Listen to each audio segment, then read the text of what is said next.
ಓ ನನ್ನ ಚೇತನ ಹಾಗೂ ನೀ ಅನಿಕೇತನ, ರೂಪಗಳನ್ನು ದಾಟಿ ನಾಮಕೋಟಿಗಳನ್ನು ಮೀಟಿ ಎದೆಯ ಬಿರಿಯ ಭಾವದೀಟಿ. ಓ ನನ್ನ ಚೇತನ ಹಾಗೂ ನೀ ಅನಿಕೇತನ.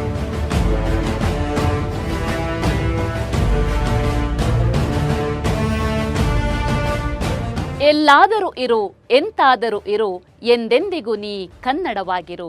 ಕನ್ನಡವೇ ಸತ್ಯ, ಕನ್ನಡವೇ ನಿತ್ಯ ಎಂದು ಕನ್ನಡಿಗರಿಗೆ ಕನ್ನಡತನದ ಮಹತ್ವ ತಿಳಿಸಿಕೊಟ್ಟವರು ರಾಷ್ಟ್ರಕವಿ ಕುವೆಂಪು. ಕನ್ನಡ ಸಾಹಿತ್ಯವನ್ನು ವಿಶ್ವ ಸಾಹಿತ್ಯದ ವೇದಿಕೆಗೆ ಕೊಂಡೊಯ್ದ ವಿಶ್ವ ಮಾನವ ಕುವೆಂಪು. ಅವರು ಕೇವಲ ಕವಿ ಮಾತ್ರವಲ್ಲ, ಕನ್ನಡ ನಾಡು ಒಗ್ಗೂಡಬೇಕು, ಕನ್ನಡತನ ಒಂದಾಗಬೇಕು, ಕನ್ನಡಿಗರೆಲ್ಲ ಕರ್ನಾಟಕ ಎಂಬ ಒಂದೇ ಸೂರಿನಡಿ ನೆಲೆಸಬೇಕು ಎಂದು ಕನಸು ಕಂಡು ಅದಕ್ಕೆ ತನ್ನ ಕವನಗಳ ಮೂಲಕ ಉತ್ತೇಜನ ನೀಡುತ್ತಾ ಜಾಗೃತಿ ಮೂಡಿಸುತ್ತಾ ಸಾಗಿ ಕರ್ನಾಟಕದ ಏಕೀಕರಣಕ್ಕಾಗಿ ದೊಡ್ಡ ಕೊಡುಗೆ ನೀಡಿದ ಕರ್ಮಯೋಗಿ. ನಾನು ರೇಖಾ. ನೀವು ಸುದ್ದಿಯಾನದ ಸಬ್ಸ್ಕ್ರೈಬರ್ ಆಗಲು ಮರಿಬೇಡಿ. ಬಾರಿಸು ಕನ್ನಡ ಡಿಂಡಿಮವ, ಓ ಕರ್ನಾಟಕ ಹೃದಯ ಶಿವ ಎನ್ನುತ್ತಾ ಕನ್ನಡಿಗರನ್ನು ಬಡಿದೆಬ್ಬಿಸಿದ ರಾಷ್ಟ್ರಕವಿ ಕುವೆಂಪು ದೇಶಕ್ಕೆ ಸ್ವಾತಂತ್ರ್ಯ ಸಿಗುವ ಮೊದಲೇ ಕರ್ನಾಟಕ ಏಕೀಕರಣದ ಕನಸು ಕಂಡವರು. 1925ರಲ್ಲಿಯೇ ತರುಣ ಕುವೆಂಪು ಆಗಿನ್ನೂ 21 ವರ್ಷದಲ್ಲಿದ್ದಾಗಲೇ ನಾಡಗೀತೆಯನ್ನು ರಚಿಸಿದ್ದರು. ಭಾರತ ಜನನಿಯ ತನುಜಾತೆ, ಜಯ ಹೇ ಕರ್ನಾಟಕ ಮಾತೆ ಎಂದು ಘೋಷಿಸುವ ಮೂಲಕ ಕರ್ನಾಟಕ ಒಗ್ಗೂಡಬೇಕು ಎನ್ನುವ ಬೀಜ ಬಿತ್ತಿದರು. ಸ್ವಾತಂತ್ರ್ಯ ಪೂರ್ವದಲ್ಲಿ ಅಂದರೆ 16 ಅಕ್ಟೋಬರ್ 1941ರಲ್ಲಿ ರಚಿಸಿದ್ದ ಏಕೈಕ ಕರ್ನಾಟಕ ಕವಿತೆಯಲ್ಲಿ ಕನಸು ನನಸಾಯಿತಿದೋ ಏಕೈಕ ಕರ್ನಾಟಕ, ಕಣ್ಣಟ್ಟು ಬಯಸಿ ಕಾಣ್ ದಿಕ್ತಟ ಧ್ವಜಪಟ ಎಂದು ಘೋಷಿಸಿದ್ದರು. 1942ರಲ್ಲಿ ರಚಿಸಿದ ಅಳುಕದಿ ಕನ್ನಡಂ ಕವಿತೆಯಲ್ಲಿ ಅಳುಕದಿ ಕನ್ನಡಂ ಅಳಿಯದಿ ಕನ್ನಡಂ ಉಳಿವುದಿ ಕನ್ನಡಂ ಎಂದು ಕನ್ನಡ ಹೇಗೆ ಉಳಿಯಲಿದೆ ಎಂದು ಬೆಳೆಯಲಿದೆ ಎನ್ನುವುದನ್ನು ಘೋಷಿಸಿದ್ದರು. ಮುಂದೆ 1947ರಲ್ಲಿ ಭಾರತ ಸ್ವಾತಂತ್ರ್ಯ ಪಡೆದಾಗ ಸುಮಾರು 9 ಜಿಲ್ಲೆಗಳು ಇರುವ ಪ್ರದೇಶ ಮೈಸೂರು ರಾಜ್ಯವಾಗಿತ್ತು. ಉಳಿದಂತೆ ಮದ್ರಾಸ್ ಪ್ರೆಸಿಡೆನ್ಸಿ, ಬಾಂಬೆ ಪ್ರೆಸಿಡೆನ್ಸಿ, ಹೈದರಾಬಾದ್, ಕೊಡಗು ರಾಜ್ಯ ಹೀಗೆ ಕನ್ನಡಿಗರು ಹರಿದು ಹಂಚಿ ಹೋಗಿದ್ದರು. ಭೌಗೋಳಿಕವಾಗಿ ಬೇರೆ ಬೇರೆಯಾಗಿದ್ದು ಸಾಂಸ್ಕೃತಿಕವಾಗಿ ಒಂದಾಗಿದ್ದ ಕನ್ನಡಿಗರನ್ನು ಒಂದು ರಾಜ್ಯ ಎಂಬ ಗಡಿರೇಖೆಯೊಳಗೆ ತರುವುದು ದೊಡ್ಡ ಸವಾಲಾಗಿತ್ತು. ಆಗಿನ ಮುಂಬೈ ಪ್ರೆಸಿಡೆನ್ಸಿ ಹಾಗೂ ಹೈದರಾಬಾದ್ ಭಾಗದಲ್ಲಿದ್ದ ಕನ್ನಡಿಗರು ದೊಡ್ಡ ಮಟ್ಟದಲ್ಲಿ ಏಕೀಕರಣದ ಪರವಾಗಿದ್ದರು. ಆದರೆ ಮೈಸೂರು ಮಹಾರಾಜರ ಆಡಳಿತದಲ್ಲಿ ಅಭಿವೃದ್ಧಿ ಹೊಂದಿದ್ದ ಮೈಸೂರು ರಾಜ್ಯದಲ್ಲಿ ಏಕೀಕರಣಕ್ಕೆ ವಿರೋಧವಿತ್ತು. ಅದಕ್ಕೆ ಜಾತಿಯ ಕಾರಣವೂ ಒಂದು ಕಾರಣವಾಗಿತ್ತು ಎನ್ನುವುದು ಇತಿಹಾಸದ ವಾಸ್ತವ.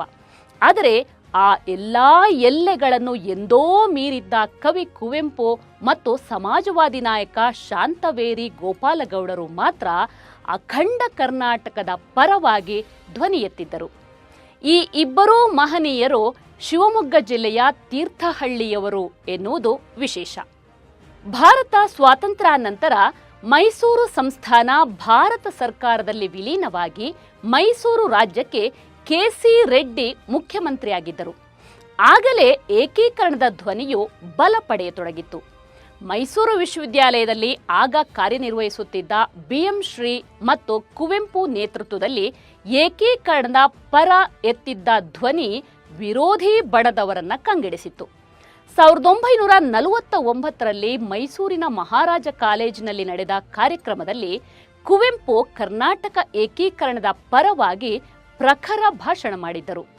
ನಮ್ಮ ಕರ್ನಾಟಕ ಬರಿಯ ದೇಶ ವಿಸ್ತೀರ್ಣಕ್ಕೆ ಮಾತ್ರ ಸಂಬಂಧಪಟ್ಟುದಲ್ಲ, ಕಾಲ ವಿಸ್ತೀರ್ಣವನ್ನು ನಾವು ಪ್ರಮುಖವಾಗಿ ಭಾವಿಸುತ್ತೇವೆ. ಅದನ್ನು ಚದರ ಮೈಲಿಗಳಿಂದ ಅಳೆದರೆ ಸಾಲದು, ಚದರ ವರ್ಷಗಳಿಂದಲೂ ಗುರುತಿಸಬೇಕು ಎಂದು ಅಂದಿನ ಭಾಷಣದಲ್ಲಿ ಕುವೆಂಪು ವಿವರಿಸುತ್ತಾ ಹೋಗಿದ್ದರು. ಅಲ್ಲದೆ ಕರ್ನಾಟಕದ ಕಾವ್ಯ ಸಂಸ್ಕೃತಿಗಳನ್ನು ಹೃದಯದಲ್ಲಿ ಪ್ರತಿಷ್ಠಾಪಿಸಿಕೊಂಡ ಕನ್ನಡಿಗನು ಭೌಗೋಳಿಕವಾದ ಎಲ್ಲೆಗಳಿಂದ ಹೆದರಬೇಕಾದ್ದಿಲ್ಲ. ಕನ್ನಡ ಕಾವ್ಯಗಳನ್ನು ಓದುವಾತನು ಅಮೆರಿಕೆಯಲ್ಲಿದ್ದರೂ ಅದು ಕರ್ನಾಟಕವೇ.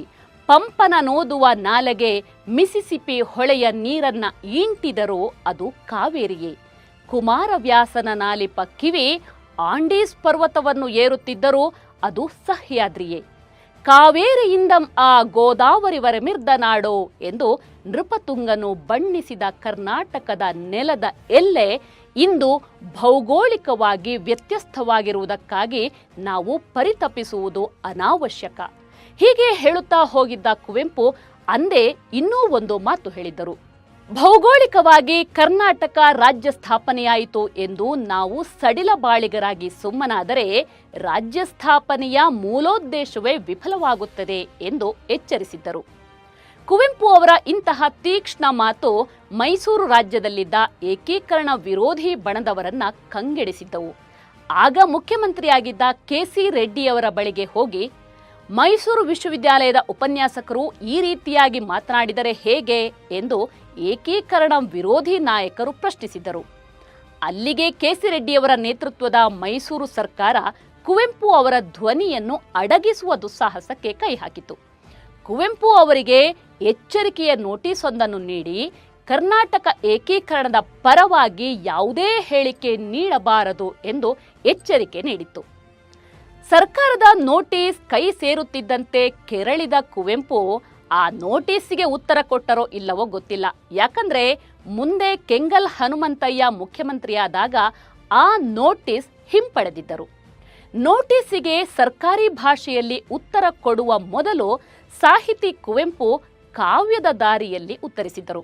ಅಷ್ಟೇ ಅಲ್ಲದೆ ಸರ್ಕಾರವನ್ನು ಎಚ್ಚರಿಸಿದ್ದರು. ಆಗಲೇ ಕುವೆಂಪು ಸರ್ಕಾರಕ್ಕೆ ಉತ್ತರ ರೂಪದಲ್ಲಿ ಬರೆದಿದ್ದು ಅಖಂಡ ಕರ್ನಾಟಕ ಪದ್ಯವನ್ನು. 2/5/1949 ಬರೆದ ಪದ್ಯದಲ್ಲಿ ಸರ್ಕಾರದ ನೋಟಿಸಿಗೂ ಉತ್ತರವಿತ್ತು. ಕರ್ನಾಟಕದ ಅಖಂಡತೆಯ ಕನಸು ನನಸಾಗಿಸುವ ಬದ್ಧತೆಯೂ ಇತ್ತು. ಅಖಂಡ ಕರ್ನಾಟಕ ಅಲ್ತೊ ನಮ್ಮ ಕೂಗಾಟದ ರಾಜಕೀಯ ನಾಟಕ, ಹರಸುತಿಹನು ದೇವಗಾಂಧಿ ಮಂತ್ರಿಸಿಹುದು ಋಷಿಯ ನಾಂದಿ ಎಂದು ಕವನದ ಮೂಲಕ ಹೇಳುತ್ತಾ ಹೋದ ಕವಿ ಕುವೆಂಪು ಮುಂದುವರೆದು, ಅಖಂಡ ಕರ್ನಾಟಕ ಅಲ್ತೊ ನಮ್ಮ ಬೂಟಾಟದ ರಾಜಕೀಯ ನಾಟಕ, ಇಂದು ಬಂದು ನಾಳೆ ಸಂದು ಹೋಹ ಸಚಿವ ಮಂಡಲ, ರಚಿಸುವೊಂದು ಕೃತಕವಲ್ತೋ ಸಿರಿಗನ್ನಡ ಸರಸ್ವತಿಯ ವಜ್ರಕರ್ಣಕುಂಡಲ ಎಂದು ಕವನದ ಮೂಲಕವೇ ಸರ್ಕಾರವನ್ನು, ಬೂಟಾಟಿಕೆಯ ರಾಜಕೀಯವನ್ನು ಝಾಡಿಸಿದ್ದರು. ಅಲ್ಲದೆ ಕರ್ನಾಟಕದ ನಿತ್ಯ ಸಚಿವ ಮಂಡಲವೊಂದನ್ನು ರಚಿಸಿ ಇದು ನೋಡಿ ನಮ್ಮ ಸಾಂಸ್ಕೃತಿಕ ಸರ್ಕಾರ ಎಂದು ತೋರಿಸಿದ್ದರು. ಅಖಂಡ ಕರ್ನಾಟಕ ಅಲ್ತೊ ನಮ್ಮ 4 ದಿನದ ರಾಜಕೀಯ ನಾಟಕ, ನೃಪತುಂಗನೆ ಚಕ್ರವರ್ತಿ ಪಂಪನಲ್ಲಿ ಮುಖ್ಯಮಂತ್ರಿ, ರನ್ನ ಜನ್ನ ನಾಗವರ್ಮ ರಾಘವಾಂಕ ಹರಿಹರ, ಬಸವೇಶ್ವರ ನಾರಣಪ್ಪ ಸರ್ವಜ್ಞ ಷಡಕ್ಷರ, ಸರಸ್ವತಿಯೇ ರಚಿಸಿದೊಂದು ನಿತ್ಯ ಸಚಿವ ಮಂಡಲ, ತನಗೆ ರುಚಿರ ಕುಂಡಲ.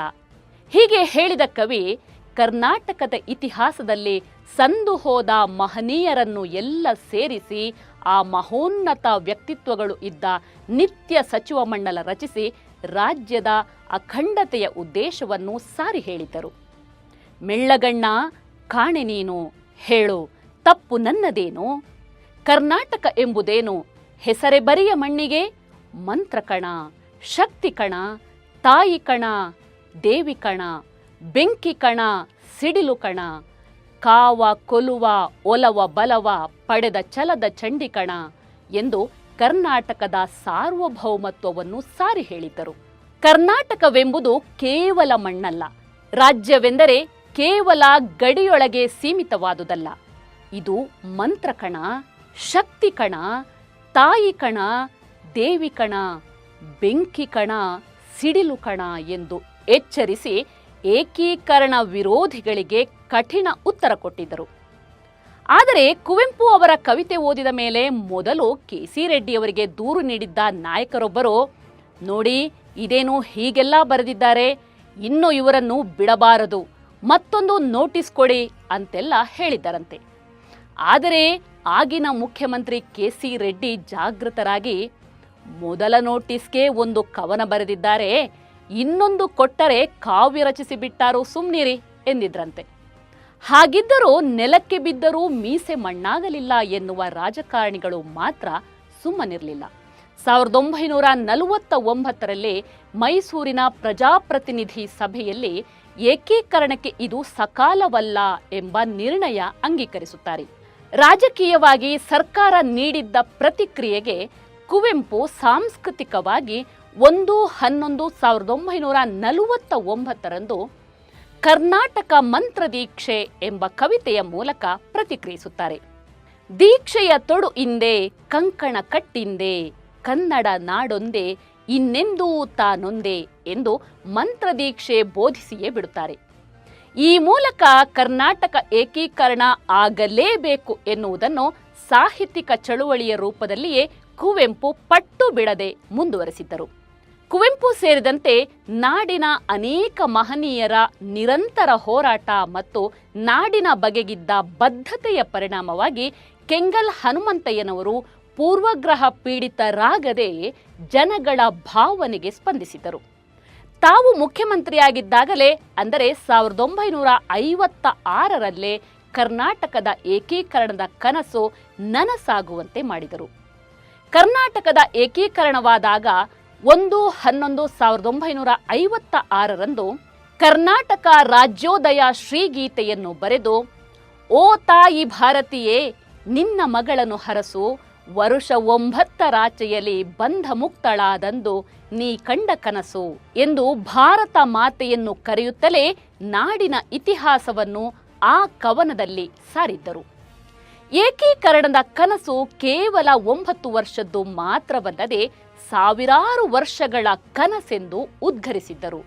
ಓ ಏಳು ನೃಪತುಂಗದೇವ, ಕೃಪೆಯಿಟ್ಟು ಕವಿರಾಜದರ ಮನೆಯ ಸಿಂಹಾಸನವನಿಳಿದು ಬಾ, ಕರ್ನಾಟಕದ ನಿನ್ನ ಈ ಹೆಸರ ತಾಯ್ನೆಲಕ್ಕೆ ನೀನಂದು ಹಾಡಿದ ಕನ್ನಡದ ನಾಡು ಒಂದುಗೂಡಿದೆ ಇಂದು, ಇದೋ ಬಂದು ನೋಡು ಎನ್ನುವ ಮೂಲಕ ಕವಿ ಕುವೆಂಪು ಹರ್ಷಚಿತ್ತರಾಗಿ ಕರ್ನಾಟಕ ಏಕೀಕರಣವಾಗಿದ್ದನ್ನು ಕಂಡು ತನ್ನ ಕವನದ ಮೂಲಕ ನಲಿದಿದ್ದರು. ಹಾಗಿದ್ದರೂ ಇದು ಕೆಲವೇ ದಿನಗಳ ತಿಂಗಳುಗಳ ಖುಷಿಯಾಗಿತ್ತು. ಕರ್ನಾಟಕ ಒಂದಾದರೂ ಮನಸ್ಸುಗಳು ಒಂದಾಗುವುದು ಸುಲಭವಿರಲಿಲ್ಲ. ಉತ್ತರ ದಕ್ಷಿಣ ಎಂಬ ಕಿತ್ತಾಟ, ರಾಜಕೀಯ ವೈಮನಸ್ಯಗಳು ಜೋರಾಗಿದ್ದವು. ಇದೇ ಕಾರಣಕ್ಕೆ 1960ರಲ್ಲಿ ರಚಿಸಿದ ಸತ್ತಂತಿಹರನು ಬಡಿದೆಚ್ಚರಿಸು, ಕಚ್ಚಾಡುವರನು ಕೂಡಿಸಿ ಒಲಿಸು, ಹೊಟ್ಟೆಯ ಕಿಚ್ಚಿಗೆ ಕಣ್ಣೀರ್ ಸುರಿಸು, ಒಟ್ಟಿಗೆ ಬಾಳುವ ತೆರದಲ್ಲಿ ಹರಸು, ಬಾರಿಸು ಕನ್ನಡ ಡಿಂಡಿಮವ, ಓ ಕರ್ನಾಟಕ ಹೃದಯ ಶಿವ ಎಂದು ಕನ್ನಡ ಡಿಂಡಿಮವನ್ನು ಬಾರಿಸುವ ಕೆಲಸಕ್ಕೆ ಕುವೆಂಪು ಕೈ ಹಾಕಿದ್ದರು. ಕುವೆಂಪು ಅವರ ಈ ಕವನ ಮತ್ತು ಅವರು ಕಂಡಿದ್ದ ಕನಸನ್ನು ಗಮನಿಸಿದಾಗ ಈಗಲೂ ನಡೆಯುತ್ತಿರುವ ಉತ್ತರ ದಕ್ಷಿಣ ಎಂಬ ಒಡಕು ಧ್ವನಿಗಳು ಉಡುಗಿ ಹೋಗಬೇಕು.